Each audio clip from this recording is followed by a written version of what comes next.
Hey all, welcome back to our channel Google Priya Kumar's podcast. இன்னையோட thought பார்க்கலாமா?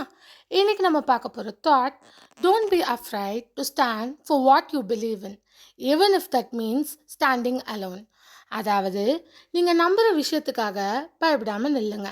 அதுக்காக எல்லாரும் எதிர்த்தாலும் நீங்கள் தனியாக நிற்க வேண்டிய சுச்சுவேஷன் வந்தாலும் உங்கள் நம்பிக்கையை விடாதீங்க. சிம்பிளாக சொன்னால் நீங்கள் நம்புறதுக்காக தைரியமாக நில்லுங்க. தனியாக இருந்தாலும் ஸ்ட்ராங்காக நில்லுங்க. உங்களுக்கு ஒரு விஷயம் பிடிக்குதுன்னா அது எல்லாருக்கும் பிடிக்கணும்னு அவசியம் இல்லை. அது நல்ல விஷயமா இருக்கிற வரைக்கும் நம்ம அதை நம்புகிறோம் அப்படின்னா அது கண்டிப்பாக நடக்கணும் அப்படின்னா நீங்கள் நம்பிக்கை வச்சா போதும். அதுக்கு நீங்கள் தனியாக நின்னாலும் ஸ்ட்ராங்காக நம்புங்க. கண்டிப்பாக ஒரு நாள் நடக்கும். ஸோ புரிஞ்சிருக்கும்னு நினைக்கிறேன். புரிஞ்சுக்கோங்க. தேங்க்ஸ் ஃபார் வாட்சிங். லைக், ஷேர், சப்ஸ்கிரைப்லாம் பண்ணிக்கோங்க. நாளையோட ஃப்ரூட் வீடியோவில் உங்கள் எல்லாரையும் நான் மீட் பண்ணுறேன். By guys.